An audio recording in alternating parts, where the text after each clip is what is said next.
आप देख रहे हैं सिटीजन वॉइस, मैं हूं शम्मी। आज हम बात करेंगे मिडिल ईस्ट के खराब हालातों के बारे में और बताएंगे कि मिडिल ईस्ट के खराब हालातों में कैसे होगा अरबईन। जी हां, अरब जगत इस वक्त सुलग रहा है। गाजा से लेकर यमन, लेबनान से लेकर सीरिया तक हर तरफ खून खराबा, बेबसी और तबाही का आलम है। ऐसे में एक सवाल लाखों दिलों को बेचैन कर रहा है, इस साल का अरबईन कैसे मनाया जाएगा? क्या हजारों मील दूर से पैदल चलकर करबला पहुंचने वाले अकीदतमंद इस बार भी उसी शिद्दत और अमन के साथ वहां पहुंच सकेंगे जिस तरह हर साल होते आए हैं? अरबईन कोई आम मजहबी जलसा नहीं है, ये एक एहसास है। ये उस गम की ताज़ादारी है जो हुसैन इब्ने अली और उनके चाहने वालों की कुर्बानियों की याद में हर साल इराक की सरजमीन पर जमा होती है। करोड़ों ज़ायरीन, जिनमें न सिर्फ शिया मुसलमान होते हैं बल्कि सुन्नी, ईसाई, यहाँ तक कि हिंदू और यहूदी भी शामिल होते हैं, करबला तक पैदल सफर करते हैं ताकि वो उस पैगाम हुसैनी को सलाम करे जो जुल्म के खिलाफ सर उठाकर खड़ा होना सिखाता है।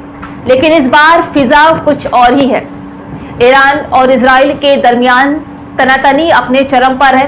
गाजा में हर रोज दर्जनों जानें जा रही हैं और इजरायली बमबारी थमने का नाम नहीं ले रही। लेबनान में हिजबुल्लाह और इजराइल के बीच झड़पें बढ़ गई हैं, जिससे इलाकाई हालात और ज्यादा नाजुक हो गए हैं। इधर इराक में भी हालात पूरी तरह से काबू में नहीं है।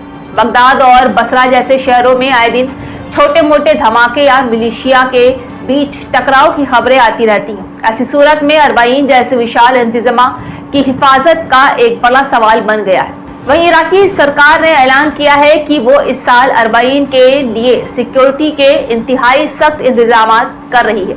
स्पेशल फोर्स, इंटेलिजेंस एजेंसियां और लोकल पुलिस सबको अलर्ट पर रखा गया है। ये स्पेस पर भी नजर रखी जा रही है और ज़ायरीन के रास्तों की लगातार निगरानी भी की जा रही है। लेकिन सवाल यहाँ ये है कि क्या ये तमाम इंतजाम उस खौफ को मिटा सकते हैं जो पूरे मिडिल ईस्ट पर छाया हुआ है? कई देशों में ज़ायरीन को वीजा देने की प्रक्रिया धीमी पड़ गई है। कुछ देशों ने तो अपने नागरिकों को इराक न जाने की सलाह दे डाली है। दूसरी तरफ बहुत से अकीदतमंद ऐसे भी हैं जो इन हालात के बावजूद जाने को बेताब है। उनका कहना है कि हुसैन की राह में डर कैसा? जो शख्स करबला में प्यासा शहीद हुआ, उसके नाम पर चलने वालों को कोई धमकी नहीं रोक सकती। सोशल मीडिया पर ऐसे हजारों वीडियोस वायरल हो रहे हैं जिसमें अपने सफरे अरबईन की तैयारी करते हुए लोग देखे जा रहे हैं। तो इस साल एक और बात जो अरबईन को अलग बना रही है वो है डिजिटल मुंतजमी, यानी कि ऑनलाइन इंतजामात। दुनिया के कई इलाकों में लोगों ने वर्चुअल जियारत और लाइव कवरेज के जरिए अरबईन का हिस्सा बनने की तैयारी की है। यूट्यूब, इंस्टाग्राम और अन्य प्लेटफॉर्म पर लाखों लोग लाइव रूट्स पर नजर रखेंगे। ऑनलाइन सदका देना, खिदमत और डिजिटल मशवरे के जरिए भी लोग इस मुहिम में शामिल होंगे। हालांकि जमीन पर हालात वाकई पेचीदा हैं, जहां शिया ज़ायरीन का बड़ा तबका ईरान से आता है और ईरान इस वक्त इजराइल से सीधे टकराव की कगार पर है।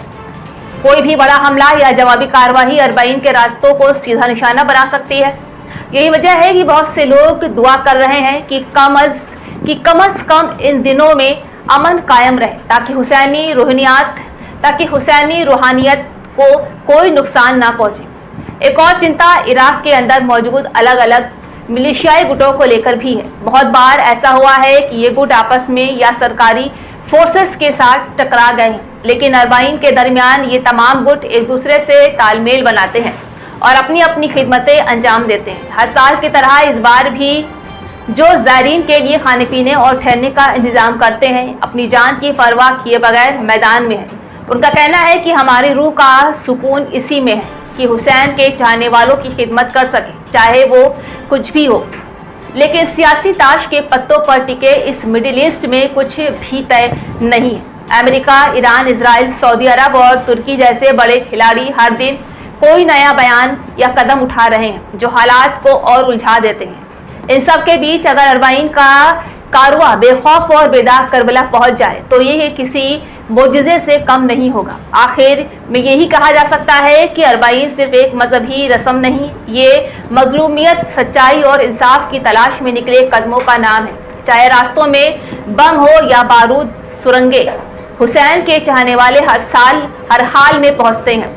इस बम की उम्मीद इस बार भी यही उम्मीद है कि अमन की चादर कुछ दिनों के लिए ही सही इस जमीन पर तनी रहे, ताकि इंसानियत एक बार फिर करबला की सरजमीन पर सजदा कर सके।